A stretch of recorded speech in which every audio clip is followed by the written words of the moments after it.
Tere päevast, head kuulajad! Ma võtan endale sellise mõnusa vabaduse siduda teatud mõttes kokku ka nii päeva esimeses pooles kuuldu ja minna sealt siis üle seostesse ka selles osas, mis on meie ümber, sest tõenäoliselt pole see üldse mitte üllatus, et need asjad ongi meil nagu üks tervik ja üks seos ja suhe. Ma loodan, et minu see slaid läheb siit ka käima ja täpselt niimoodi ta teeb, väga hea. Alustame kõigile üldtuntud, üldarusaadavast ja väga hästi teada ka asjadest. Sellel sügisel jõudis uudistesse selline huvitav teade.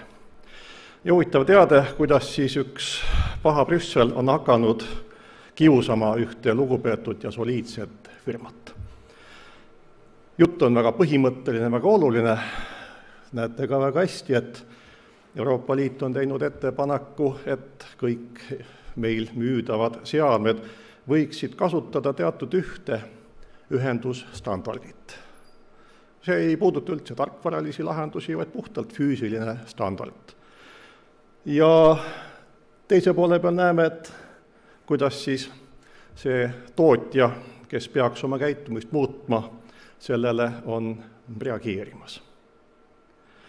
Reageerib nagu ikka klassikaliste asjadega, et kõik me piirame tehnoloogia arengut ja kõik see on nagu muud sellised jutud, mida me igapäeval ka väga paljudes muudes kontekstides kuuleme, kui me mõtleme selle peale, et kus on siis see üksikisiku, olgu ta siis füüsiline isik või juriidiline isik, tema õigus versus siis ütleme nii ühiskonna või ka siis ka keskkonna vajadused.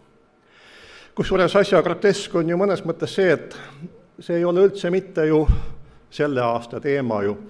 Ja ärge nüüd vaadake ja arvake, et ma nüüd ühte firmat konkreetselt siin esile tõstan, et see on praegu kujund siin teie ees. See kujund, ehk siis ju veel mõnda aega tagasi tehti selliseid nalju, et tõepoolest, mis standarditest me siin räägime ja kui ma ise oma kogemustest kusagil olen käinud ja kolleegide töid või siis teiste inimeste probleeme näen, kuidas nad ei suuda ühinduda kas projektori või mingisuguse muu asjaga, siis see ongi päris tõsine ju probleem ja sellel on ka varemgi tähelepanu juhitud. Kuid see ei ole ju mitte probleem Euroopa Liit versus Apple või mingisugune muu teema, see on ju universaalne probleem meid kõiki puudutavast entroopiast. Ja kui ma vaatasin selle kohast, kuidas öelda, sisustust enda elamisest, me peame ju alati vaatama ju seda, et kuidas me ise käitume ja mis on siis see meie osa selles maailma toimimises ja mitte toimimises või siis teatud lühistes, siis see on osa minu elu jooksul minu kätte sattunud erinevad juhtmed, erinevate seadmetega koos, millest enamikku ma ei ole mitte kordagi kasutanud. Aga nad on mul siin alles hoitud, võib-olla kunagi läheb kellelgi vaja, mine tea. Aga teine tulem on ju see, et see on ju põhimõtteliselt mõttetult kaevandatud jalgealune meie ümber. Ja, me oleme kaevandanud midagi, mida pole vaja. Aga mida me siis kaevandame ja mida me siis kasutame või ei kasuta oma elus? Meie olemine sai alguse ühest sellisest väga palju kasutatud kujundlikust ja ka füüsikalisest mõistest nimega suurpauk. No see mõiste on meil tõenäoliselt juba koolifüüsikast väga hästi meeles ja eks ta ka sellises tavakõnepruugis on väga palju kasutatav, isegi kui me alati ei mõtle, et mis ta siis oli ja mis me temast siis ju saime või mis on meie jaoks tema pärandus. Loomulikult mitte keegi ei tea seda, mis oli, kas enne suurt pauku või isegi mõned mikrosekundid pärast suurt pauku. Üldine arusaamine on see, et tänased teadaolevad füüsikaseadused tõenäoliselt omaaegses singulaarses maailmas ei kehtinud ja seal pidi olema veel midagi, mida me täna ei tea. Kuid me teame küllalt hästi, mis toimus pärast seda. Ja teame näiteks seda, et juba tervelt 10 sekundit pärast suurt pauku oli näiteks kogu universumi temperatuur langenud miljardi kraadi juurde Kelvini järgi. No, tundub päris uskumatu temperatuur. Tänased siis termotuumasünteesi proovijad ei suuda sinna kuidagi jõuda veel, aga loodame ka, äkki jõuavad. Ja veel mõnekümne sekundi või isegi minutite möödudes langes temperatuur juba 100 Kelvini peale. Ja see oli juba selline olukord ka, kus siis hakkasid ühinema erinevad siis prootonid ja neutronid esimesteks aatomituumadeks, temperatuuri natuke kõrgem veel muidugi. Ja seda nimetatakse siis tuumasünteesiks. Ja see on siis siin üsna siin algusaegades. On siis see aeg, kui tekkisid näiteks heelium, umbes 1/4 heeliumi tekkis tol ajal, 0,01% deuteeriumi, liitiumi, berülliumi, siis veel 3/4 olid veel prootonid tol ajal, aga juba olid olemas esimesed need elemendid, millest me täna väga palju räägime, oleme ka täna juba väga palju kuulnud. Ja paljudel vanematel tähtedel on kosmoses praegugi just selline nii-öelda koostis. Ja juba 5 minutit pärast suurpauku oli termotuumasüntees lõppenud universumis tervikuna sellisel moel, jäi tähtedele alles. Ja kõik see nii-öelda elementide rivi, millest me täna oleme palju rääkinud maapõuest kaevandamise kontekstis, on meil selle aja pärand. Siin on perioodilisuse tabel, jällegi hea on nagu korrata sama asju üle, aga pisut uues nüansistikus ja uues taustsüsteemis. Et me oleme väga palju rääkinud sellest tabelist, et kuidas me ühte või teist elementi kasutada saame. See tabel on koostatud printsiibil, et näidata, et missugustes kohtades üks või teine element tekkis ja meieni siis jõudis. Ehk siin on siis, näete, need sinisega tähistatud elemendid on siis selle termotuumasünteesi aeg, mis juhtus pärast suurt pauku. Siin on siis vanade tähtede sisemuses toimunud protsessid, siin on siis näiteks siis neutrontähtedes toimunud protsessid, siin on ka tähtede siis nii-öelda, kuidas öelda siis, suur paisumine, mis on toimunud. Ehk see on siis selline väga suur universaalne ja väga mitmekesine protsess, mis on meile selle tabeli andnud. Need viimased elemendid siin on kõik sellised ebastabiilsed elemendid, mida siis inimene on proovinud kokku sünteesida ja mis muidugi väga pikalt ei ole kestma jäänud ja alles jäänud. Mida me saime suurest paugust veel endale pärandusse ja mida me kasutame? Me saime suurest paugust endale päranduseks väga suure hulga jääksoojust. Ka sellest jääksoojusest me oleme väga palju täna juba rääkinud, kohe lausa omaette siis ettekanne oli sellest. Ja mida see jääksoojus endast kujutab? Kui me vaatame maakera ehitust, siis sellise väikese tortsälguna, mis on välja võetud, siis siin see keskel on üks selline siis tuum, mida siis hinnatakse, et on selline siis tahke, ja näete, kui palju seal on niklit ja rauda, selle puudust meil ei ole ainult, et nagu teate, sügavale peab minema. Tema on endiselt temperatuuril kuni üle 6000 kraadi Celsiust, et päris soe on seal. Ja siis on siin erinevad järgmised siis nii-öelda kihid, mis on sellises poolvedelas olekus, ja see temperatuur siis muidugi järjest langeb. Me teame, et maakera iseenesest on selline püsivalt jahtuv, vahel öeldakse selliselt üldistatult, et on selline püsivalt jahtuv rauakamakas. Kui meil ei oleks päikesekiirgust siin kõrval, siis oleks üks suur lumepall ja kus elu ei oleks võimalik. Mis on tänu sellele, et see jääksoojus hoiab mingisuguse osa maakera sisemusest sellises vedeles ja poolvedeles olekus, see on andnud meile sellise nähtuse, mida nimetatakse mandrilaamade triiviks. Ja mida on see mandrilaamade triiv andnud meile, ehk laamtektoonika, see on andnud meile lisaks mandrite kujunemisele, nii nagu me neid täna teame, ja põnevatele liikide jaotusele Aafrika ja Lõuna-Ameerika ja Põhja-Ameerika ja Austraalia vahel. Ta on andnud meile ka erinevad kõrgussuhted maismaal, ehk mäed ja tasandikud. Ehk mäed on ju tekkinud sinna, kus laamtektoonika kokku puutus, ja ka see on olnud maakera ajaloos ju väga muutuv oma olemuselt. Kuid teisalt oletegi näinud jällegi ka neid samu kaarte, et millegipärast need mineraalid, mida tahetakse otsida, ongi ennekõike seal nendes kohtades, kus laamtektoonika on nüüd seda omal ajal maakeral kokku kogunenud ainet natukene oma järgi ümber seadnud, ümber kujundanud ja tõenäoliselt seeläbi ka tekitanud mingisuguseid kontsentreeritumaid alasid, mis küll ei ole puhas aine, aga sellegipoolest parem kui mitte midagi.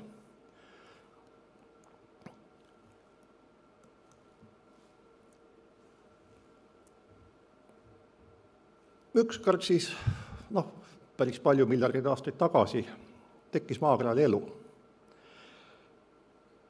Ja see elu muutis omaaegselt maakera tundmatuseni. Siin on selline tore pool lõbus, selline evolutsiooniline puu, kus me siis vaatame, et näete, et umbes siis natuke rohkem kui 4 miljardit aastat tagasi tulid esimesed eluvormid, kes tõenäoliselt olid väävlibakterid ja kasutasid siis vesiniku hankimiseks väävelvesinikku, selleks, et glükoosi ehitada ja teisi vajalikke orgaanilisi aineid. Kuid siis ühel hetkel tekkis meil selline nähtus nagu fotosüntees ja nii edasi ja lõpuks on meil ka siin veel üks liikide kompleks ja tegelaste kompleks, kellest me räägime kohe natukene eraldi. Mida see elu hakkas tegema ja mis oli tema roll meie maakera olemise ja kujunemisel? Siin vasakul slaidil on selline lihtsustatud skeem ürgatmosfäärist, sellisest atmosfääri koostisest, mis oli maakeral enne elu teket. Me näeme väga palju tuttavaid aineid. Me näeme lämmastik ja näeme vesi ja näeme metaan ja näeme süsihappegaasi, näeme ammoniaaki ja ammooniumit, näeme vesinikku. Kuid mida me selles atmosfääris ei näe, see on hapnik. Seda atmosfääris ei olnud. Vaba hapnik maakeralt puudus. Ja näeme ka seda, et need pallid on joonistatud sellise suhtelise vahekorra suurusena. Kui me võrdneme tollast atmosfääri tänase atmosfääriga, siis me näeme, et siin on oluline muutus toimunud. Toimunud selline, et kuskilt on tekkinud hapnik. Väga palju vähem on meil süsihappegaasi. Alles on veel metaan, aga temal on ka oma roll ja on mõned sellised muud elemendid ka natukene lisandunud. Mida see protsess siis, mis selle protsessi tekitas ja mis siis selle tulemusel maakeral juhtus meie atmosfääri ehk meid ümbritseva keskkonna ja meie jalge all oleva keskkonna vahel? Siin on näha siis natukene konkreetsemalt fotosünteesi esimene tulem või esimene oluline tegur, mis tõenäoliselt on teil väga paljudes kontekstides ju ette puutunud ja kokku puutunud. Siin on selline tsüanobakterite ja selliste algsete mikroorganismide evolutsiooni puu, mis enam-vähem vajab sellise ajalise tausta toimuvale. Siin on siis selline paleoloogiline vaade hapniku kontsentratsioonile atmosfääris. Ehk siis ka siis, kui elu tekkis, siis endiselt oli ju maakera atmosfäär praktiliselt hapnikuvaba, sest ju juhtus selline asi, kuidas ju esimene tekkinud eluvorm iseennast peaaegu läks ära hävitanud, ehk ju hakates sööma ära süsihappegaasi, tekkis olukord, kus temperatuur maakeral langes ja päris tükk aega oli maakera lumepalli moodi, täiesti ühtlase lumepalli moodi.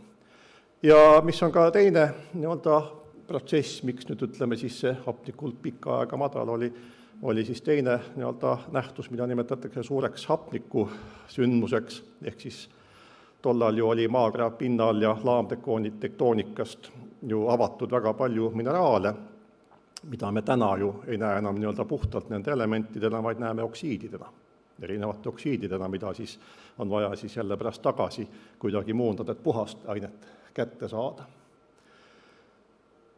Siin on meil siis viimase sellise olulisema ajahetke puhul, mis on siis umbes siis seal 500-800 miljonit aastat tagasi, näeme veel kord selliseid siis olulisemaid sündmusi evolutsioonis ja omakorda hapniku tasakaalu või koguse muutust atmosfääris. Mis oli hapniku ilmumise teine oluline tegur, oli see, et see andis võimaluse loomade tekkeks. Siis, kui hapniku kontsentratsioon oli juba piisavalt suur, said tekkida eluvormid, kes siis kasutasid taimede poolt sünteesitud hapnikku. Jällegi väga lihtne tavateadmine. Ja siin on siis see võib-olla kõige olulisem lihtsustatud valem meie maakeral toimunud siis protsessist, kus olid organismid, kes kasutasid päikeseenergiat selleks, et veemolekul siis lahti lagundada, võtta sealt ära vesinikuaatom, see liita süsihappegaasiga ja saada siis orgaanilised ained ja selle protsessi tulem oli muidugi vaba hapniku lahtipääs, sest selle ei olnud ju konkreetselt fotosünteesis otseselt vaja. Ja nagu me teame ka keemiast väga lihtsalt, et kõik sellised keemilised reaktsioonid on ju pööratavad. Ehk siis me saame tänapäeval, kui me keemias paneme siia joonega teistpidi, et põhimõtteliselt kui me paneme orgaanilise aine ja hapniku kokku, me saame tagasi selle, millest neid omal ajal tehti.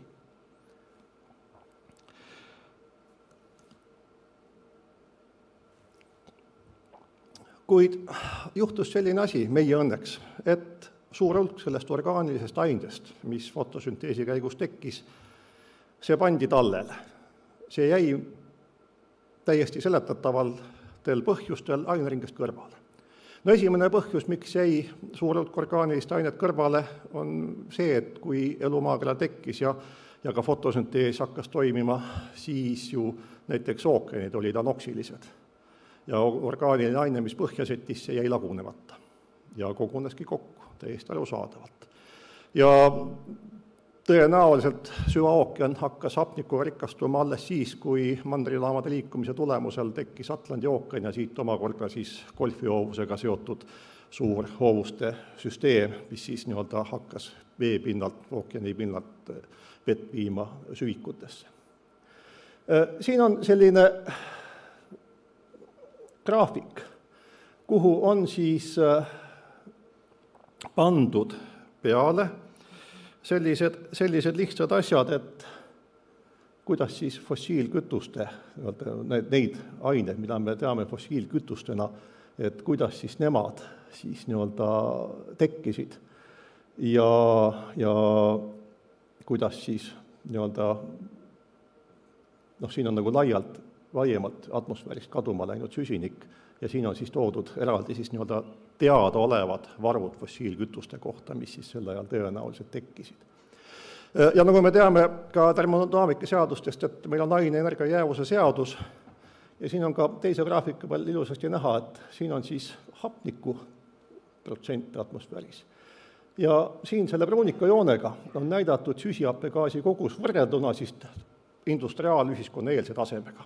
Ehk siis see on nüüd suhteline hulk, ehk siis süsihappegaasi oli rahkem, ehk siis hapniku kogus kasvas, süsihappegaasi kogus vähenes. Jällegi väga lihtne ju seaduspära ja väga lihtne loogika.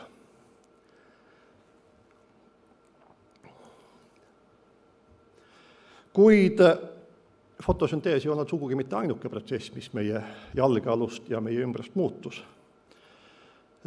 Oleme ka siin täna kuulnud ju väga palju viiteid sellistele olulistele ainetele, mida leitakse siis erinevate karpide ehk elusorganismide, näiteks poolmetest ja muudest sellisest kohtadest, ehk siis biomineraalid kui sellised on väga palju laiem mõiste.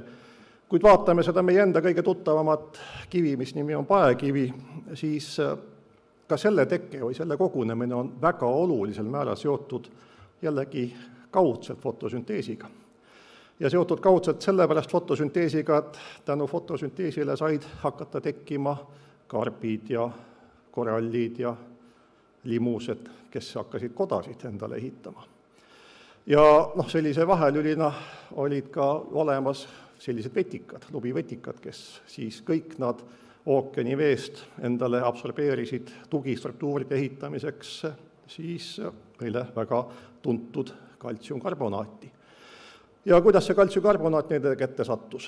Sattus jällegi teistpidi maakrända väga loogilise toimimisena, ehk kui laamtektoonikas paljandusid kivimid, siis atmosfäärist korjas vihm, kui ta alla sadas, alati endale süsihappegaasi kaasa. See lahustas omakorda siis kivimeid, sealt jõudsid jooni ookeanidesse ja elurikkus oli see, mis nad siis kokku korjas sellest lahustunud olekust ja tõi ühte kohta kokku. Tundub selline natuke huvitav juba väike vihje, et kui me enne rääkisime kogu aeg seda, kuidas inimeste poolt kaevandamistel see maagi väärtus või kasulik aine hulk kogu aeg vähendab, siis elutegevus on olnud midagi sellest, mis on mingisugust vajalikku ainet kogu aeg rohkem ühte kohta kokku kogunud, ka sellest nii-öelda hajutatud olekust. Mida veel tegid siis nii-öelda siis need elurikkuse toimel, mis toimus. Siin on nüüd selline üldine, vaatame esialgu seda alumist rada. Et siin on nagu näha siis põhimõtteliselt siis süsinikuvarud, kuidas need jagunevad erinevate siis vormide vahel, et need numbrid võivad olla nüüd pisut mõnes teises allikas, pisut ka teistsugused, et ega neid ju ei ole keegi üle kaalunud, kuid suhtarvud on üsnagi adekvaatsed, et siin on siis elusainetes ehk siis elusorganismides olev süsinikuvaru, siin on siis see süsinikuvaru, mis on siis, mida me tänapäeval nimetame selliseks siis maavaraliseks vormiks, ehk see, mis on meie jalge all. Näeme, et fossiilkütused moodustavad suhteliselt väikese osa, kõige olulisem, kõige suurem süsinikuvaru ongi meil lubjakivides, pluss ütleme lihtsalt laiemalt ka siis muidugi maa siis koores, siin-seal laiali. Ja kui me vaatame ka ookeani süvikutes või ka siis põhimõtteliselt vees lahustunud, ka see on täiesti arvestatav, kuid mitte nii suur, kui vahel selle kohta ka räägitakse või arvatakse või pakutakse. Mida nüüd see selline ainete ümber jaotamine, meie ümbert viidi aineid maakoorte, maapõue, meie jalgade alla. See lisaks ainete ümber koondamisele, muutmisele andis see meile ka tänaseks päevaks elukõlbuliku kliima, mida me suhestame ju elukõlbulikkuse kontekstis ju ennekõike inimesega. See on ju see küsimus, mida me tahes-tahtmatu number 1 on alati esiplaanile seame, et kogu nii-öelda keskkonnatemaatika või kliimatemaatika ei ole mitte planeedi päästmine, see on inimesel elukõlbuliku keskkonnatingimuste hoidmine. Ja millel on väga palju abiootilisi ja loomulikult ka biootilisi parameetreid. Siin on selline küllalt palju näidatud graafik, kuidas siis maakera temperatuur muutus ajaloo jooksul nii palju, kui seda on rekonstrueeritud ja all on siis pikk loetelu, mis allikatest see nii-öelda graafik on siia kokku pandud. Siin on siis see tänane aeg ja viimane kiire tõus.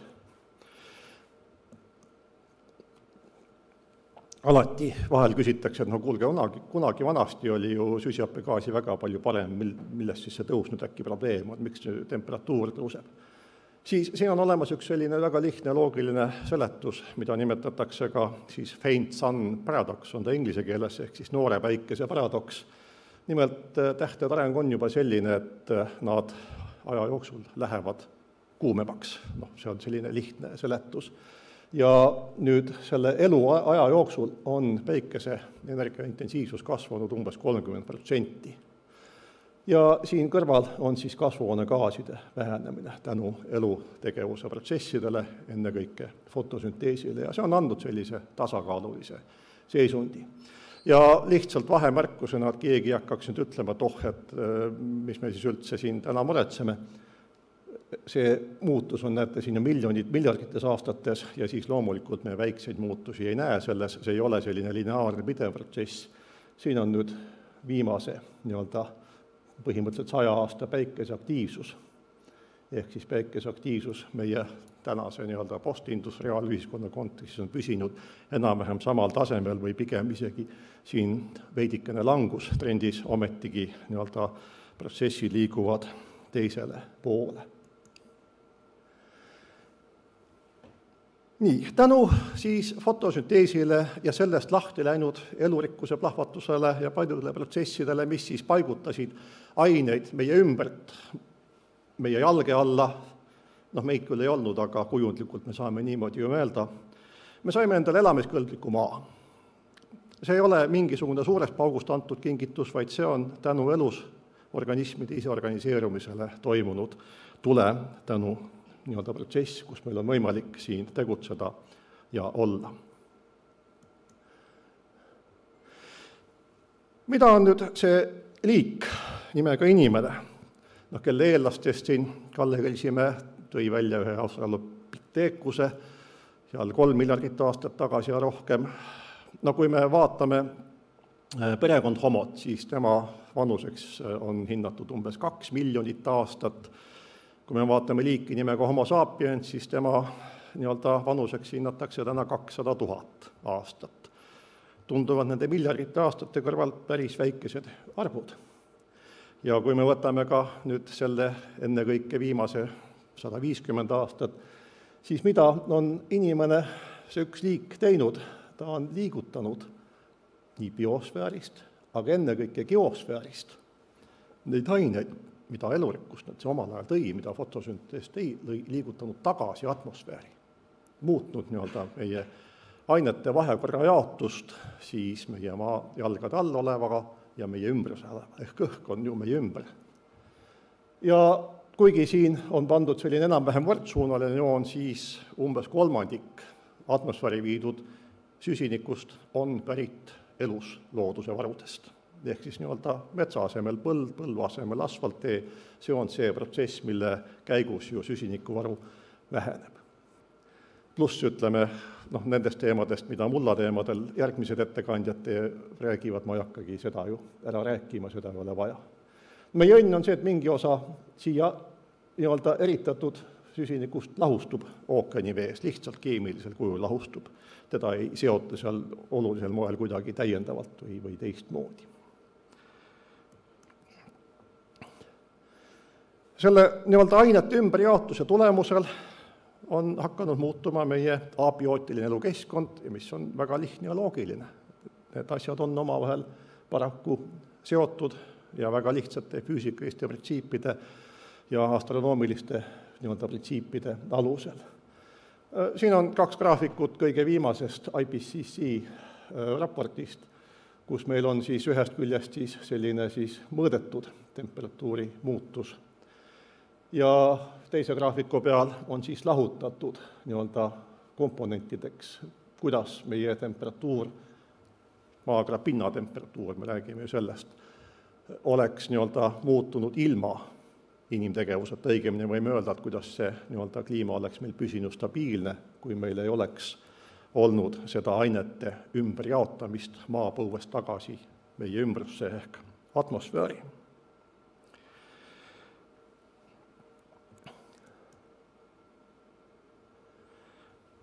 Natuke teistlaane pilt kaevandustest, ka jällegi palju nähtud teema, kuid siin on siis selline kaevanduste pilt, kus siis on näidatud põhimõtteliselt pindala osakaal maakeral. Siin on nüüd kogu maakera, võib-olla see projektori detailsus väga peensusteni ei võimalda süüvida. Siin on siis eraldi toodud välja Austraalia, siin on siis Lõuna-Ameerika, kui võib-olla siis pisut nüüd kuumemad kohad. Ja siin on lihtsalt selline tore loetelu siis nendest elemendist, kui palju pinda, kaevanduspinda ühe või teise elemendi kaevandamine vajab. Ja see kaevanduspind iseenesest ju tähendabki ka sedasama muudetud vahekordaga sellesama näiteks süsinikuvarude koha pealt. Kui sa pinna ära koorid, siis ju midagi muutub. On kohti, kus seda saab taastada, aga on kohti muidugi, kus taastumine sellisel moel ei ole võimalik ka. ehk siis ka nii-öelda näide inimtegevuse tulemusest, kuid mida see inimtegevus veel on teinud või mida ta teeb. Ta on teinud ka nüüd sellise asja, mida füüsikaseaduste kohaselt kirjeldatakse entroopia kasvatamisega. Aga sellel kõigel ei ole mitte ainult nii-öelda tulem sellise puhtteoreetilise, akadeemilise arutelu kontekstis, vaid sellel on ka üks teine väga otsene tulem inimese enda otsese füsioloogilise elukvaliteedi kontekstis. No vahel väga palju on ja väga naljakas on lugeda selliseid arvamusi, kus räägitakse, et kui seal Mauna Loas mõõdeti süsihappegaasi sisalduse muutmist, et siis vulkaanipursked seda kõike ühesõnaga moonutavad ja edasi. Seesama Scripps Atmosphere Program, seal mõõdetakse hapnikusisaldust ja mõõdetakse süsihappegaasi sisaldust. Need mõõtmisjaamad on üle kogu maakera niimoodi, et oleks ekvaatoril, oleks vahepeal ja siis oleks võimalikult siis põhjas ka. Et mõõtmised on nagu ikka märksa põhjalikumad. Ei mõõdeta otseselt hapnikusisaldust, vaid mõõdetakse hapniku ja siis lämmastiku suhet. Selle mõttes, et see on tehnoloogiliselt lihtsam mõõta. Ja siin on siis selle sama instituudi tehtud mõõtmine Antarktikas asuvast jaamast. Näete, siin on siis süsihappegaasi sisalduse muutus, veidikene võngub ja kasvab. Ja siin on ka, näete, hapniku sisalduse langus, ehk siis süsihappegaasi sisalduse tõusuga ei kaasne lihtsalt süsihappegaasi sisalduse tõus, vaid jällegi see on ju fotosünteesi pöördreaktsioon, põletades fossiilkütuseid, me võtame selle põletamiseks vajaliku hapniku atmosfäärist, kasutame ära selle sama hapniku, mida me ise oma elamiseks vajame. Palju ilmekam on see mõõtmise graafik põhjapoolkeral. See on nüüd võetud graafik nendest samadest mõõtmisest, mis on siis Kanadas, põhimõtteliselt siis väljaspool, nii põhja pool, kui seal mandri pealt ulatuda on võimalik. Ja et siin need muutused aasta lõikes on väga palju suuremad. Kui nägite, et Antarktikas süsihappegaasi sisaldus tõusis praktiliselt niimoodi sujuvalt, siis näete mõlemad teevad selliseid jõnksusid. Ja mis on selle jõnksu vaatamise puhul väga hea illustreerida ja vaadata, et näete, hapnik hakkab tõusma siis, kui põhjapoolkeral algab kevad, elusloodus hakkab fotosünteesima. Ja ta hakkab langema siis, kui vegetatsiooniperiood lõppeb põhjapoolkeral. Ja miks ta põhjapoolkeral on väga palju rohkem, kuidas öelda, väljendunud, põhjus on väga lihtne. Põhjapoolkeral on rohkem maismaad, on rohkem taimestikku ja rohkem taimkatet. Ja arusaadavalt täpselt samamoodi siis me saame näha ka suuremaid muutuseid süsihappegaasi sisalduse tõusus. Ja nagu ka näete, siin on need meie väga tuttavad aastad, millest me väga palju räägime, et ma hoiatasin korrada, et ma tahan ikka viimase minuti graafikut saada, sellepärast ma saatsin oma ettekande täna öösel kell 4 alles siia ära. Ega üldpilt ei ole praktiliselt muutunud. Me nägime küll natuke puhtamaid päikeseloojanguid, aga see oli pisku võrreldes selle muutusega, mis hiljem tagasi kompenseerib kõiki neid protsesse. Kuid asi ei olegi ju ainult siis atmosfääri ja meie jalgealuse vahekorra muutmises. Asi on ka selles, et ka see jalgealune, mis meie all kunagi oli, kusagil oli, kui me sellest midagi teeme, siis lõpptulemuse me jaotame selle kunagise ka vähegi kontsentreeritud aine ühtlaselt maakerale laiali. Selle pildi tegin ma kunagi, kui tegime Keskkonnaameti tellimusel ühte veeteemalist õpimaterjali ja see on Tallinna veepuhastusjaam. Ja siin me näeme erinevaid etappe, kuidas vett puhastatakse, kuid me teame kõik väga hästi, et enamik ainete mitmekesisusest, mis reovette läheb sealt puhastitest täiesti otse puhtalt läbi. On nad ravimid näiteks või on nad mingisugused mürgid, keskkonnamürgid ja nii edasi. Siit ju võetakse välja ainult seda, mida osatakse võtta. Ülejäänud läheb tagasi, ehk jaotatakse ühtlaselt laiali meie maakerale, ennekõike vette. Ja mis on kõige ju selles mõttes kurvem lugu meie enda elu jaoks, et näiteks see orgaaniline aine ja toitained, mida me toiduga põldudelt toome, me toome nad poodi, läheme linnakorterisse elama, me sööme, siis kui loodusaine ringes, kui üks loom metsas ekskrementeerib, siis see aineringe bilanss ei muutu. Inimene on hakanud käituma selliselt, et võtab põllult ära ja jaotab tagasi veekogudesse. Natukene siit mudafiltritest tuleb ka midagi välja, kuid seda enam ei tohi panna tagasi põllule, sest seal on väidetavalt mikrobioloogiliselt ei ole see asi enam sobilik, pluss ütleme ka keemiline koostis enam ei sobi. Ja siis me räägime, et meil on vaja fosforväetisi uuesti tagasi juurde tuua. Ehk me oleme hakanud elama maakeral selliselt, et kui fotosünteesi tulemusel ja elurikkuse toime tulemusel meie maakera selline mõiste nagu entroopia vähenes, meil tekkis suurem korrastatus. Meil teatud ained, mis muidu olid hajali, siis eluprotsessid koondasid neid ühte kohta teatud organiseeritusest nii elusmaterjalina kui ka eluta materjalina, nii otseselt kui kaudselt. Ja kogu tänane inimtegevus on toimunud täpselt vastupidi, ehk me oleme hakanud neid kokku kogunenud struktuure laiali jaotama ühtlaselt üle maakera. Ehk ühesõnaga me oleme hakanud maakera entroopiat kasvatama rohkem, kui looduslikud protsessid seda tänapäeval suudaksid taas luua, ehk siis tasakaalustada seda poolt.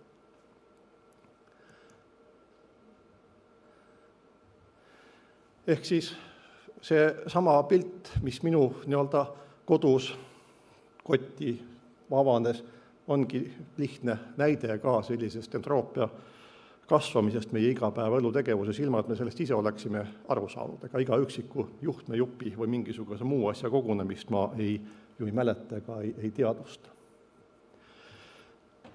Me oleme kuulnud väga palju sellist juttu, et kas jätkub ja kui palju jätkub ja mis võiks olla see lahendus ja mitte lahendus, siis ega meil lahendusi ei olegi selles, et me nüüd hakkame kusagilt jälgest rohkem midagi kaevandama, midagi rohkem põletama, midagi rohkem ümber muundama. Selleks lihtsalt termodünaamika seadused ei anna meile võimalust. Meil on väga lihtne jaotada midagi maakera laiali, aga selle tagasi kogumine on väga palju raskem ja väga palju aeglasem, kui me teda laiali jaotame. Seetõttu ka mis tahes maavarade kasutuses ei olegi meil ju mitte mingit muud lihtsalt lahendust, kui ikkagi seesama klassikaline ringmajandus. Ja meil ei ole tarvis siin võtta mitte kuskilt mujalt eeskuju kui sellest samast elusloodusest endast. Sest kui me vaatame looduse, aine ja energiaringeid, siis kui ka näiteks üks puu kukub maha ja hakkab lagunema, teda kunagi ei lagundata algosakesteks, nii nagu juhtub näiteks fossiilkütusega või küttepuu kahjus. Vaid alati jäävad alles teatud universaalsed ehituskivid, mida siis järgmine organism saab jällegi omale kasutusse võtta. On nad amiinohapped, on nad nukleiinhapped, on nad rasvhapped, midagi lagundatakse, väga palju läheb taas kasutusse. Ja kui ka see mingisugune asi lagundatakse elementaarosadeks, siis jällegi elurikkusel on see oskus koguda ka hajali olevaid aineid kokku ja ehitada neist uusi struktuure. See on üks huvitav paradoks, üks huvitav moment. Ja meil ei ole ka inimestena siin ei maavarad ega muude asjade kasutuses muud varianti, et kui ka edaspidi kõik need asjad, mida ehitatakse, peavad juba lähtetingimustes olema konstrueeritud sellisena, et materjalid, millest nad on ehitatud, on taaskasutatavad. Arusaadavalt, ega me ei saa füüsikaseadustest ühest küljest üle astuda, meil on võimatu saavutada 100% kasutegurit, kuid eks siis meil on vaja jättagi ruumi sellele samale elurikkusele, kes on võimeline seda laiali paisatud entroopiat kokku koguma ja seda vähendama. Ehk see on see lihtne retsept, mitte mingisugust muud varianti ole, sest mis ajalises perspektiivis siis me räägime, et me kipume mõtlema, et 2050 see on nüüd mingisugune etalon aeg. Ühe liigi eluiga hinnatakse 2 miljoni aastaga, et meil on 200 000 aastat läinud, et võib-olla võiks siis järgmised 1,5 miljonit ka kuidagi ikkagi vastu pidada. Kui me vaatame hapniku kadumist, siis selle järgi sajandis on läinud umbes 0,1% vähemaks. 2000 aastat ja meil ei ole enam võimalik sigida siin maakeral. See on ajaline perspektiiv. 2000 aastat, 2 miljonit aastat. Muidugi me teame ka seda, et miljardi aasta pärast niikuinii peame ära kolima, aga sinna on veel natuke palju aega ja ole vaja nii palju mõelda. Ja selleks, et me saaksime maakera enda süsteemi entroopiat kahandada, ei ole võimalik seda teha maakera enda ressursside arvelt. Selleks, et teha tööd, peame saama väljaspoolt süsteemi energiat. meid ei lahenda tuumaenergia selles mõttes, meid ei lahenda fossiilkütus ammugi. Ainuke asi, mis meid lahendab, on päikeseenergia, ehk siis kasutada väljaspoolt maad olevat energiat. On ta siis nii otsesel kujul, kui seda vähegi võimalik on. Õnneks seda meil jätkub veel väga paljudeks miljoniteks aastateks. Ja kui ma alustasin siis sellise natuke kujundliku pildina, siis see selline lihtne kujundlik näide siin kahe organisatsiooni dialoogist, mis ju tundub esialgu sellise tühise, tilu-lilu ümber, milles küsimus. Okei, lastealaeb teistmoodi kui mina, milles asi. Ometi me tõenäoliselt kõik oleme nautinud seda aega, kus me enam ei pea olema individuaalne isiklik telefonilaadija, vaid me saame ka sõbra käest või tuttava käest laenata, et ühendused on standardseks läinud teatud valdkondades. Nii on ka see lihtne läbirääkimine, on ju kui see sama kujundlik küsimus. Me alati küsime enda käest, et aga kuidas me need hiinlased saame siis käituma viisakalt, et aga kui nemad ei taha, et miks siis meie üldse peaksime nii edasi. Ja mis on see lahendus? Ega lahendust ei olegi mitte midagi muud, kui seesama ühiskond oma regulatsioonidega peab võtma ette ja ütlema, et kuulge, need on need käitumisreeglid, millesse peab meie tegutsemine mahtuma. Aga selle reeglite sees on täielik vabadus, loomulik. Aga need on reeglid, ringmajandus, võimalikult heas mõttes standardsed materjali kasutused, mis oleksid võimalikult lihtsalt taaskasutatavad, pluss muidugi energiamajandus ümberkujundamine, sellest on juba nii palju räägitud, et ma ei pea seda rohkem ütlema. Kuid ma vaatan hea meelega, et Sander on juba püsti tõusnud ja ma kahe silmaga vaatan ka kella ja ma loodan, et mul on nüüd võimalik ka mõningad minutid, mõningaid küsimusi vastata. Igatahes mina oma ettekandega sain nüüd viimase slaidi juurde. Suurepärane.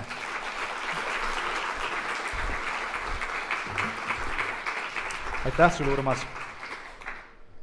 Asume tõepoolest siis küsimuste juurde.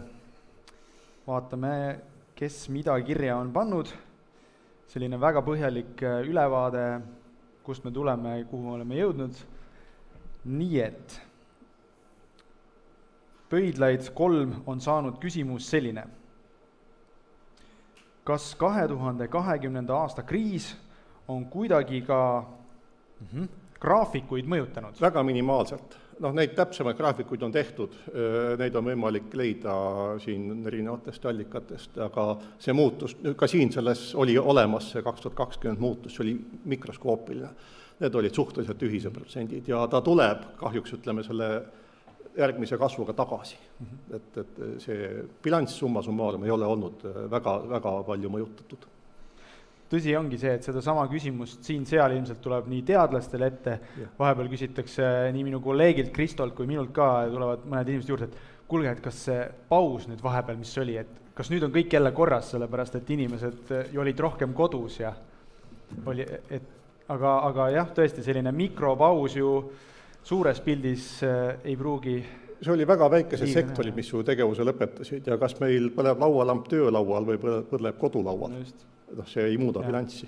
Et jah, et ei hägustuks see suur pilt, et siiski liiga vähe ja liiga väike muutus on see, mis oli küll tingitud nüüd ka pandeemia tõttu. No nii, saadetakse tervitusi ka Tartu Kõrgema Kunstikooli vilistlastelt. Tänavad ettekande eest, väga, väga vahva. Sellise interdistsiplinaarse kommentaari eest mul jääb ainult tunda head meelt.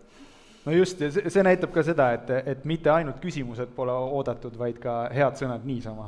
Väga vahva.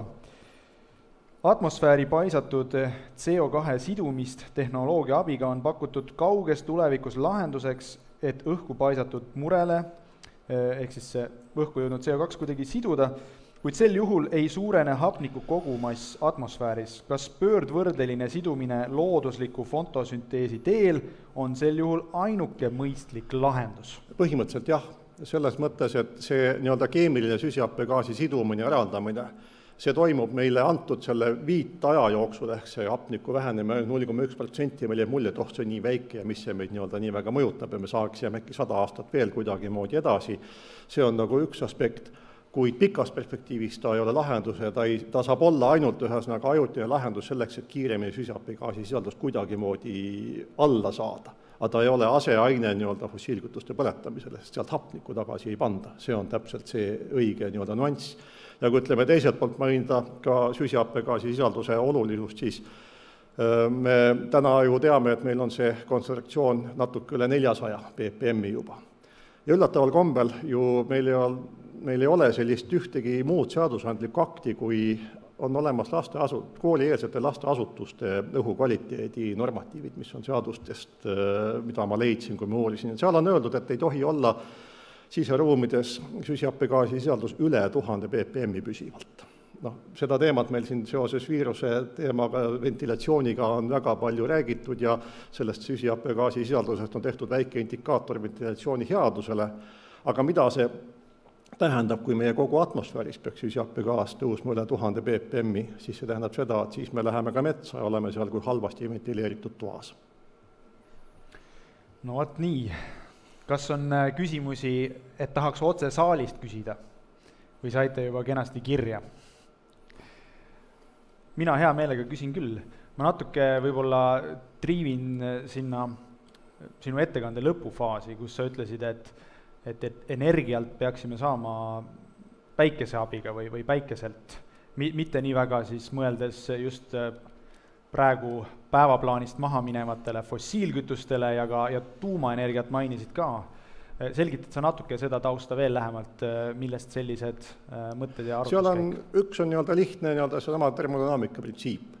Me võime maakeral asju ümber jaotada, ümber liigutada, me ei kasvata sellest maakera, ei vähenda maakera troopiat. See on ainult võimalik välisenergiaallikana, mis meil täna on päike. Tuumakütusel on see hea eelis, et ta otseselt ei asu meie enda elukvaliteeti mõjutavasse aineringesse. Eeldame, et kõik on tehtud korrektselt ja see ei ole otsese probleem, kuid tuumakütuste puhul tuleb meil juurde täpselt seesama lihtne asi, et nad saavad otsa. Et meil on küll tore rääkimine tookenides hästi palju, et sealt saaks teda kokku koguda. Aga kui sa hakkad kusagil kokku koguma, tema kontsentratsioon väheneb, ehk siis tänased ju kättesaadavad tuumakütuste varud on prognoositud umbes ka 4-50 aasta perspektiivis. Ja kui täna moodustab tuumakütus 10% maakera, ligikaudu, suurusjärk on maakera energia tootmisest, siis kus on see ruum, et asendada fossiilkütused? Seda lihtsalt ei ole. Tõsi. Ja praegu me oleme veerel, kas keegi just... väga tore. Kas me saame, palun veel enne, kui sa küsid küsimuse, mikrofoni ka? Siis me kuuleme ja teiseks jõuab ka meie ülekande kuulajateni. Veelgi enam see salvestub, et me saaksime ka järel vaadata ja kuulata meie tänast konverentsi. Ole hea. Sa võid lühidalt öelda ka tutvustuseks, kes sa oled? Jah. Aitäh, Urmas. Mina olen Jaak Albert Metsoja, praegu siis Tartu rahvusvahelisest koolist. 2 küsimust. Et üks on seesama, millest tegelikult Sander siin juba alustas ja see, kuhu sa jõudsid, et me saame kasutada termodünaamika seaduse silmas pidades ainult seda välist energiat, on ju päikeseenergiat, aga tegelikult on väga oluline küsida, on ju millisel kujul. Et me võime ju rääkida sellest, et kui palju me toodame nende samade päikesepaneelidega plast või mis iganes muud prügi, et kas on hea vastus sellele, et mis siis ikkagi on parem, kas ajada mõistlikus koguses puidahju, saada tuba niimoodi soojaks ja teha seda sellises tempos, et mets kasvab tagasi, või loota mingisugust kõrgtehnoloogilisemat lahendust. Ja teine väike küsimus on lihtsalt, et kas see entroopia illustreeriv slaid, et kas see oli õiget pidi? Ja, see on see paradoks, et kasvav entroopia ja kahanev entroopia, need on ühesõnaga natuke ebaloogilises jah, et meil on negentroopia veel ka olemas, et kui on madal entroopia, siis on asjad paigutunud diferentseeritult, on ju. Et kui on kõrge entroopia, siis on kõik hästi ühtlaselt, mulle lihtsalt tundus... Kõrge entroopia on hajali, just nimelt, mida suurem entroopia ja mida madalam entroopia tähendab seda, et meil on asi korrastatud. See on selline täpselt vastupidine loogika. Jah, ehk siis, et kõrge entroopiaga süsteemid on need, kus on asjad niimoodi ühtlaselt hajali. Jah, just. Et slaidi peal oli ühtlaselt roheline oli minu meelest madal entroopia. Kõik protsessid liiguvad isevoolu teel entroopia kasvamise suunas. Just, see on see sõnastus üldiselt.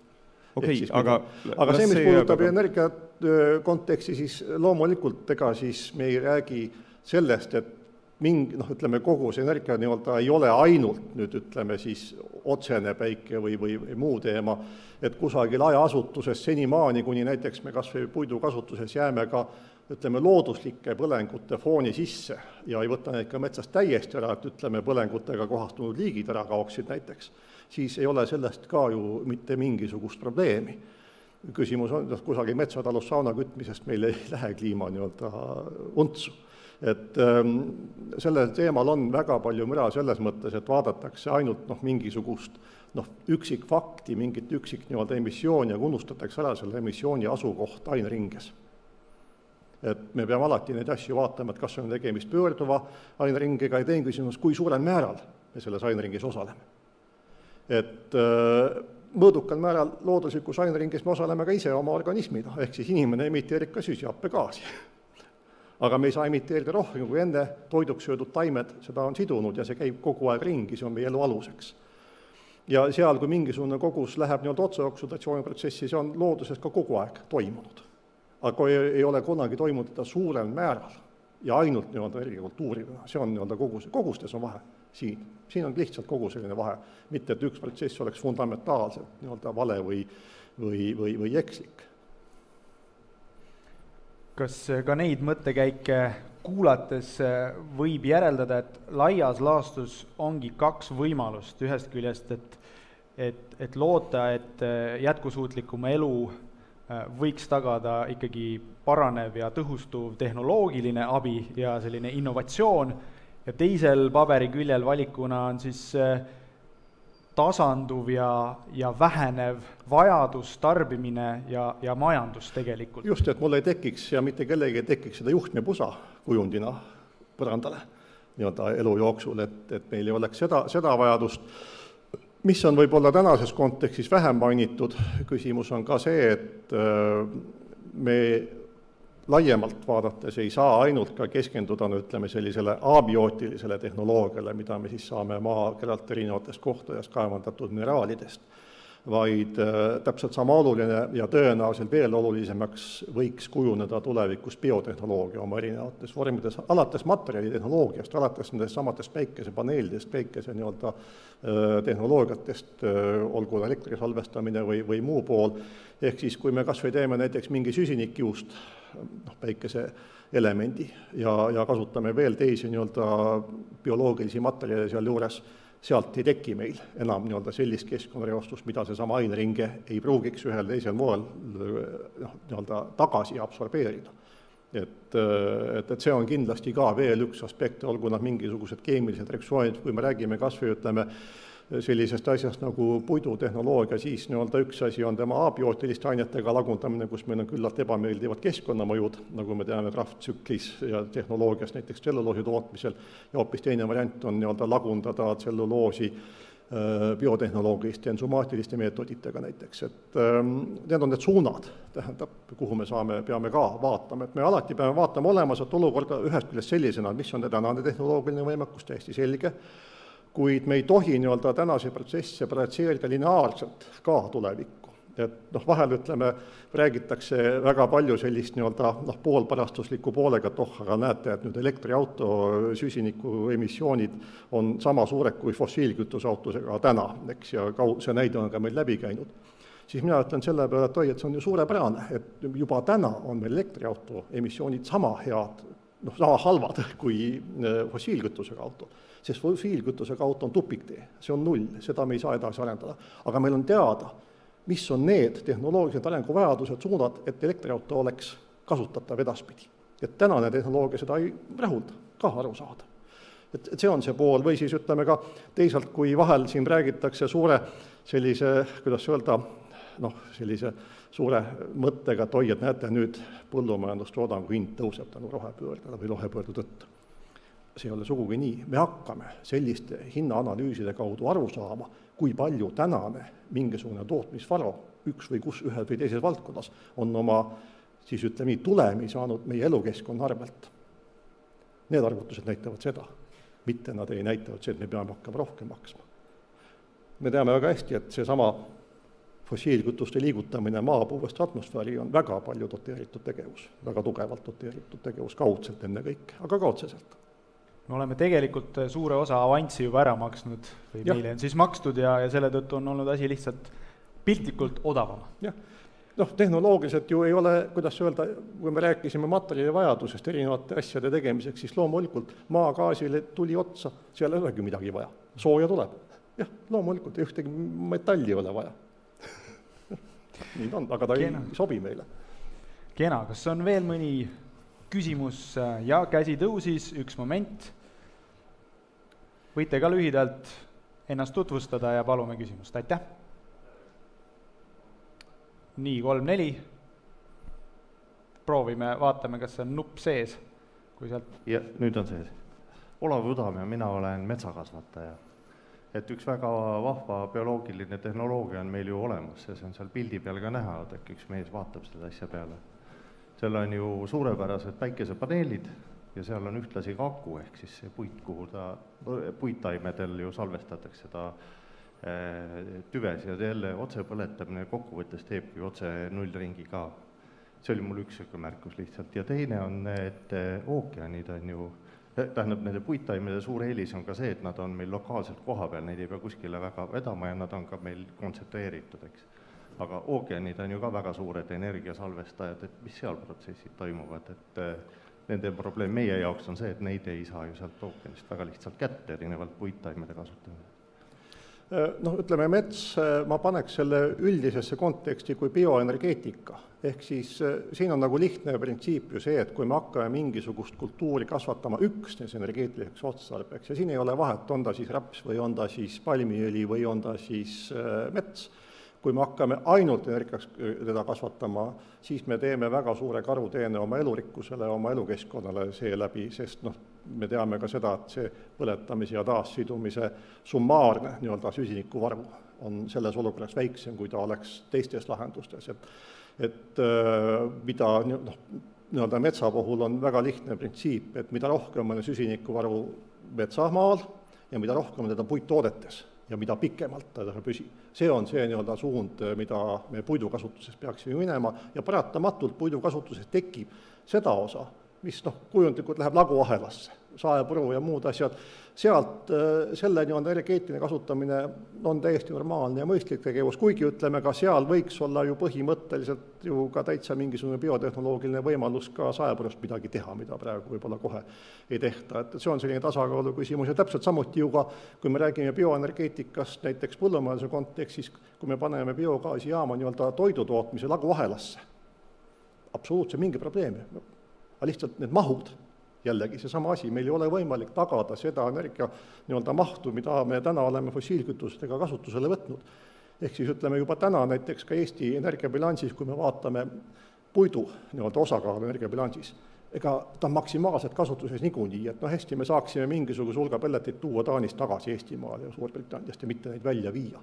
Aga me saame ka väga lihtsalt arvutada välja, et sellest ei jätku meil vähimalgi moel, et asendada tänapäeval kasutatavaid fossiilkütustel saadud energiaid. Me ei pääse sellest asendusest niikuinii. Ja lühike kommentaar vist oli ka veel selle mere ja ookeanides peituva sooja kohta. Ookeanidega on nüüd kaks lugu. Selles mõttes, et ookeanid kui me räägime kliima soojenemisest, see taustsüsteem puudutab maapinna temperatuuri, õigemini põhimõtteliselt, kes on ilmajaamas käinud, siis on need valge jala peal, siis meie umbes niimoodi hingamiskõrguses olev temperatuuri mõõtja. See on see referents. See ei ole absoluutne maakera keskmine temperatuur. Ja see ei ole ka ookeani vee keskmine temperatuur. Ja nüüd kliima soojenemise mõju ookeanide kaudu on meil, ütleme, see muutuste mõju on kahetine. Esiteks umbes ligikaudu pool suurusjärk. Nüüd fossiilkütustest emiteeritud süsihappegaasist lihtsalt lahustub ookeanides ja selle tulemuseks on ookeanide hapestumine. ühesõnaga vee happelisuse tõus ja millel on omakorda siis mõju seal lubjaringele, ehk siis sellele aeglasele süsinikuringele. Ehk see on jällegi selline ühendatud anumate printsiip. Teine moment on loomulikult, et ookeanid, vesi soojeneb natuke aeglasemalt kui maismaa. Ja see on ka üks põhjus, miks näiteks Milankovitši tsüklid meile omal ajal neid jääaegasid tegid, sest kui sa pöörad põhja poolkera rohkem päikese poole või ära, siis see albedo muutub maakera tervikkontekstis, ütleme, ja see maale jääva nii-öelda kogus muutub. Nii et jällegi sügaookean on jahedam kui pindmine. Ja kui näiteks on teil ninjod ja ninjad, arusaadavalt, kui pöörad ookeani vee natukene pahupidi, siis maakera see pinnatemperatuur sellel hetkel alaneb. Aga siis jälle ookean kasvab ja siis ta läheb jälle pinnalt soojaks ja siis see protsess jälle jätkub, et need on need jõnksud, mis vahel tulevad allapoole, millest hakatakse rääkima, et et nüüd on see kliima soojenemise lõppenud, ei ole. Et see on nagu see protsess, et see ookeani pool nii-öelda muutub. Kuid mis on nüüd ookeanide puhul see järgmine küsimus, et kui me räägime süsinikuvarust elusorganismides, elusolendites vees, siis see on ookeanides tühine võrreldes maismaal olevaga. See on väga-väga palju väiksem. Ja seda me saame väga lihtsalt ka ette kujutada, ka fotosüntees toimub sisuliselt kuni 30-50 meetrit. Väga läbipaistva vee puhul. Meie veed ei ole kunagi nii läbipaistvad. Ja kui me võtame kujundlikult, kes on käinud mõnda sellise ookeani vee ääres, mitte Läänemere ääres, mis läbi paista, aga seal, kus sa vaatad 50 meetrit põhja võib-olla ka. Ja kui me paneksime sinna planktoni võrgu, mis oleks ümber mõõdud sama suur kui näiteks kuusepuu, ja tõmbaksime ta siis sealt põhjast üles ja võrdleks, siis kui palju on seda orgaanilist ainet sellest planktoni võrgus, mis see ookeanis oleme 30 meetrit tõmmanud ja kui palju metsas on seda orgaanilist ainet. Et see on nagu selline kujundlik näide, et see ookeanis on küll palju asju, aga ta on suhteliselt hõre. Ja süvaookeanis enam ju fotosünteesi toimu. See on ainult pinnakihtides. Umbes täpselt nii, nagu kui kõrgeks kasvav puu, kujundlikult võime öelda, peaaegu saa palju on fotosünteesis ja põhiline osa ookeanis. Teoreetiliselt võib veel minna seal 100 ja natukene, iga see osakaal on juba hästi väike. Et ütleme, sealt me seda väga abi ei saa.